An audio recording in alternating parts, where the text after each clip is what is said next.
안녕하세요. 자기책 읽어주는 남자 자책남 조현석 목사입니다. 오늘은 1권 당신은 누구십니까의 제4장 믿음에 실패한 주의 제자들, 믿음에 실패한 주의 제자들을 읽어드리는 시간입니다. 마태복음 20장 20절에서 21절의 말씀입니다.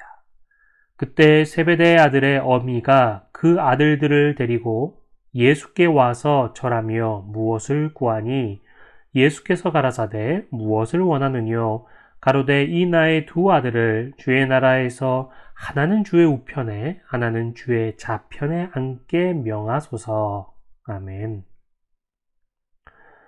요한은 갈릴리 어부인 세베대의 아들로 야고보와 형제입니다. 그리고 예수님과는 육적으로 이종 사촌간입니다.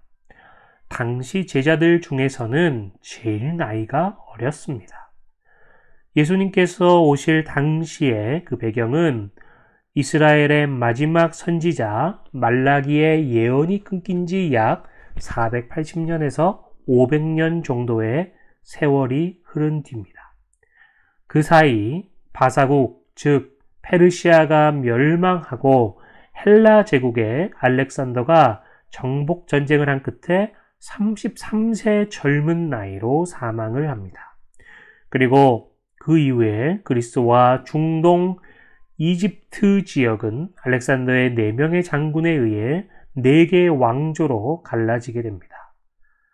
먼저 카산드라 왕조는 헬라와 마게도니아 본토 지역에 위치하고 리스마커스 왕조는 옛 헷 족속의 땅 소아시아 지역을 차지하게 됩니다. 그리고 프톨레미 왕조는 애국과 가나안 땅에 건국하여 알렉산더의 시신을 입수하여 알렉산드리아시에 안치하였습니다. 또한 셀류커스 왕조는 시리아와 바벨론 지역을 근거지로 하여 각자가 정통성을 주장하며 서로 대립하였습니다. 그때부터 이스라엘은 이집트를 중심으로 한 남방왕조, 플레토미 왕조와 시리아를 중심으로 한 북방왕조, 셀류커스 왕조 간의 쟁투 중간에 끼어 있게 되었습니다. 그래서 점령당하고 약탈당하고 노예로도 팔려가고 피폐해져서 백성들이 살기에 아주 열악한 환경이 되어갔습니다. 그 후 로마 제국에 정복되어 헤롯 왕과 로마 총독에 의해 다스려지게 되었습니다. 헤롯은 이두메, 즉 에돔 출신이었습니다. 암흑기 500년 사이에 나타난 유대의 하스몬 왕조 요한 히르카누스가 BC 125년에 이두메를 정복합니다. 그리고 유대 백성의 수를 늘리기 위하여 그 주민들을 강제로 할례를 받게 하여 유대인의 화를 시켰습니다. 그래서 헤롯은 형식적인 유대인입니다. 예수님이 탄생할 당시에는 로마의 과도한 세금과 헤롯 왕의 횡포가 아주 극심한 때였습니다. 그리고 사두개파의 부와 권위, 부패 등으로 일반 백성들의 삶은 말할 수 없이 비참하였습니다. 그래서 말씀과 도덕은 실종되고 빈부격차가 극심한 시기였습니다. 종교개혁을 부르짖었던 바리새인들은 조상들의 도덕과 삶의 지혜를 중심으로 가르치게 됩니다. 그래서 하나님의 말씀은 거의 실종된 상태였습니다. 당시의 종교 지도자들은 돈을 밝히고 형식적인 선행과 의식적인 예배를 행하였습니다. 그리고 마카비 왕조의 멸망 후에 유대에서는 독립운동이 끊임없이 일어나는 혼란기였습니다. 백성들은 자기들을 이 압제에서 구해줄 메시아를 간절히 원하였습니다. 그리고 하나님께서는 진정 유대 민족을 버리셨는가라며 한탄하였습니다. 로마 폭정에 대항했던 열심당원은 오늘날 우리가 말하는 독립군과 비슷한 무리였는데 그래서 그 당시에 젊은이들의 동경의 대상이었습니다. 예수님의 제자들 중에 많은 사람들이 열심당원 출신이거나 그에 관련된 인물이 많았습니다. 그때 광야에 외치는 소리가 있었습니다. 많은 사람들이 그에게 모여들었는데 그분이 바로 기다리던 메시아가 아닌가 하고 그 말을 듣기 위해 많은 사람이 모여듭니다. 그분은 사람들에게 죄사함을 얻게 하는 회개의 세례를 전파하게 됩니다. 이 회개는 이제 돌이켜 하나님을 믿고 하나님의 말씀을 알고 말씀대로 따르라는 것입니다. 이 복음은 창세 이후 한 번도 변함이 없었습니다. 이 길만이 우리가 죄사함을 얻는 유일한 길이기 때문입니다. 세례 요한 역시 이 복음을 전파한 것인데 세례 요한은 약대 털을 입고 허리에 가죽띠를 띠고 메뚜기와 석청을 먹었습니다. 그리고 엘리야의 심령과 능력으로 주 앞에 앞서와서 주를 위하여 세운 백성을 예비하라는 명을 받고 하나님의 보내심을 받은 자였습니다.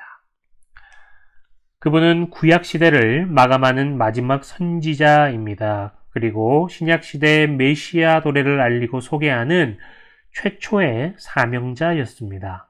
또한 오늘날의 목회자의 사명을 보여주신 최초의 사람입니다. 세례 요한은 자기는 메시아가 아니라고 했습니다. 그는 곧 모실 메시아를 알리고 그를 증거하기 위하여 그를 믿게 하기 위하여 하나님께서 보내심을 받은 자였습니다. 요한은 안드레와 함께 세례 요한의 제자였습니다. 예수님의 침례를 이 세례를 받으신 후에 세례 요한의 권함을 듣고 예수님을 따르게 되었습니다. 당시 이스라엘 백성들이 원했던 메시아는 하나님의 능력으로 로마와 헤롯을 몰아내고 그들의 폭정에서 해방되는 것이었습니다. 그리고 과거에 모세와 다윗처럼 새로운 이스라엘 왕국을 세울 것을 기대하였습니다. 그래서 많은 사람들이 정치적인 이유로 예수님을 따른 것입니다. 그리고 그들은 예수님께서 메시아 왕국을 세우시면 자기들이 고위관리에 임명되기를 원했습니다. 마치 다윗이 어려웠을 때 따랐던 많은 사람들이 다윗이 왕이 되었을 때 출세했던 것처럼 말입니다. 그래서 예수님이 12제자를 임명했을 때 선택받은 그들은 매우 기뻐했습니다. 그리고 임명되지 못한 사람들은 그들을 대단히 부러워하였을 것입니다. 예수님께서 병을 고치고 복음을 전파하시자 주님의 형제들과 제자들은 주님을 이해하지 못하였습니다. 그래서 빨리 예루살렘에 올라가서 자기를 나타내 보이라고 충동질하였습니다.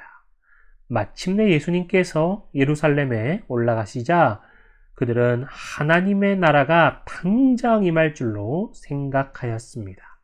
그래서 야고보와 요한의 어머니 살로메는 예수님께서 왕위에 오르시거든 자기 아들 중 하나는 주님의 우편에 하나는 주님의 좌편에 앉혀달라고 청탁한 것입니다. 그것을 본 다른 제자들은 분개하였습니다.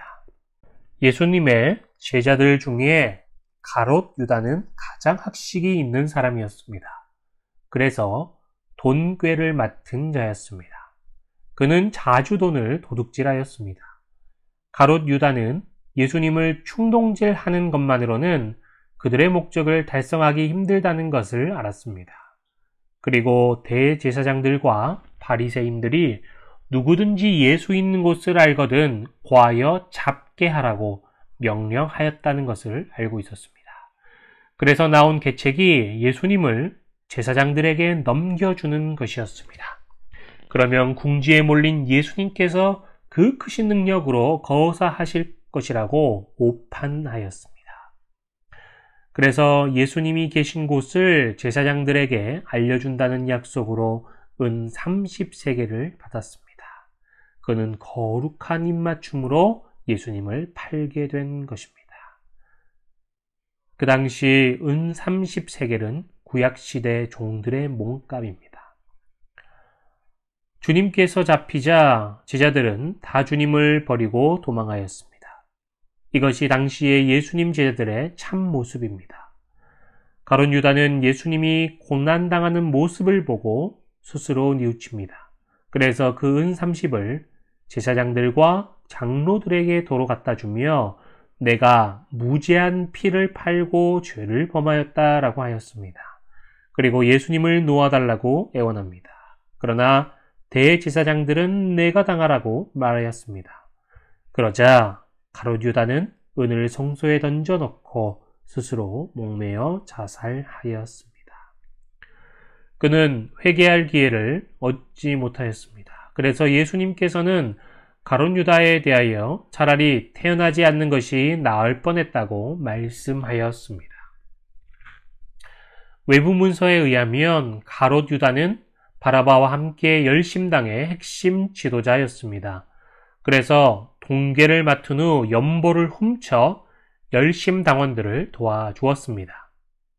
예수님께서 예루살렘에 입성할 때 바라바는 폭동의 주도자며 살인자로 로마 군병들에게 체포된 상태였습니다.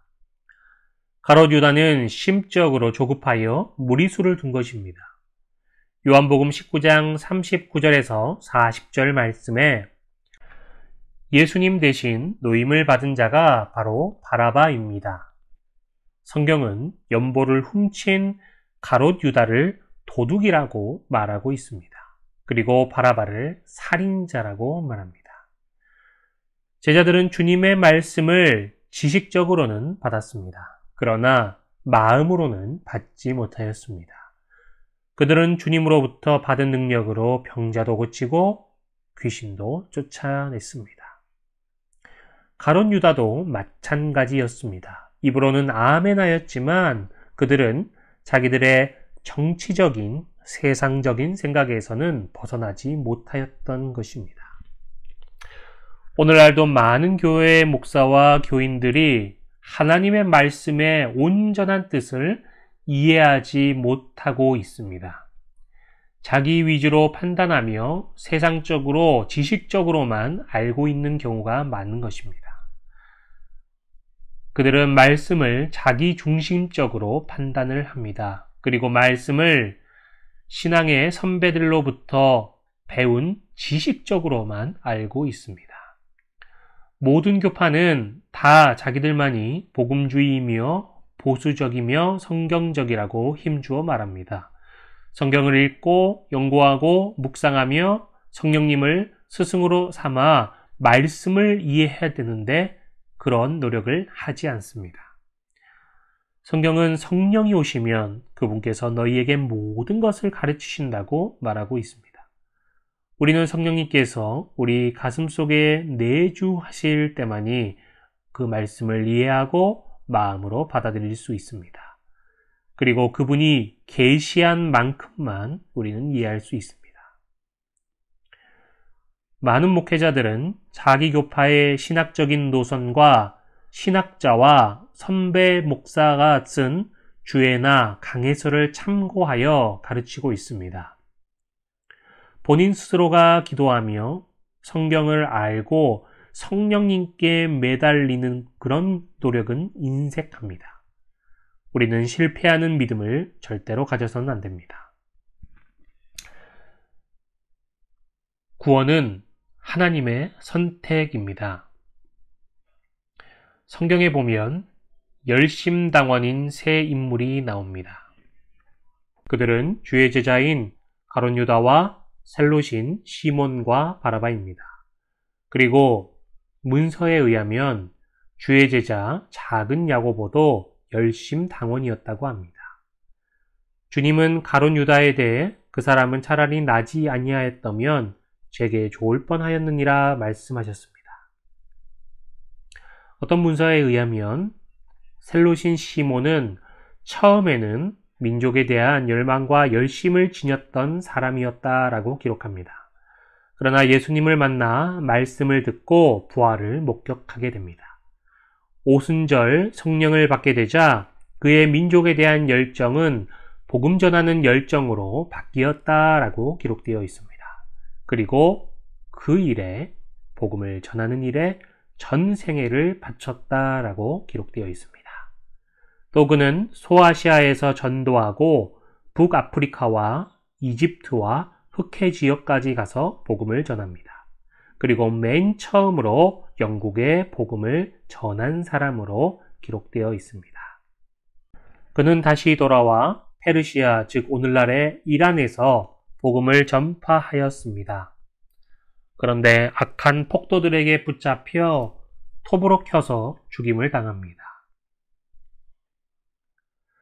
열심당원 중에 또 한 명인 바라바는 유대 민족의 열심당, 즉 독립군의 지도자였습니다. 예수님 대신 풀려난 후에도 계속 강도와 폭동 등을 일으켰다라고 전해집니다. 결국엔 다시 잡혀서 유황광산 막장에서 노예 생활을 한 것으로 알려집니다. 그곳은 다른 사람들이 보통 2년을 견디지 못하고 죽는 곳입니다. 그러나 그는 8년 동안 그곳에서 죽지 않고 계속해서 노예 생활을 하였다라고 알려집니다. 그러자 어떤 로마 귀족이 데려다가 그를 검투사로 훈련을 시켰습니다. 그 후 그는 모든 검투사 경기에서 이기고 자유의 몸으로 풀려나게 됩니다. 그때 그는 자신의 잘못을 깨닫고 로마 지하교회에 찾아가 회개하게 됩니다. 그리고 그리스도인이 되게 됩니다. 그는 로마 박해 당시에 붙잡혀 기도하며 십자가형으로 순교당합니다. 하나님은 이들을 통하여 구원은 우리의 의가 아니라 그분의 선택임을 말씀하고 계십니다. 하나님께 은혜를 받은 자는 결국은 회개하게 됩니다. 그리고 주님을 영접하고 구원을 받습니다. 그것은 우리의 노력이 아닙니다. 하나님께서 그분의 뜻대로 선택되어진 자를 이끌고 가시기 때문입니다. 청함은 받았으나 말씀을 마음으로 받지 못하는 사람들이 있습니다. 인간적인 판단으로 행하는 자는 결코 구원에 이르지 못하는 것입니다. 주님께서는 이 진리를 가롯 유다를 통해 보여주고 계십니다. 겟세마네 동산에서 주님의 말씀을 세상적으로, 자기 중심적으로, 지식적으로 받아들인 주의 제자들을 믿음에 실패하고 맙니다. 그것은 성령을 받지 못해서 말씀이 마음판에 새겨지지 않았기 때문입니다.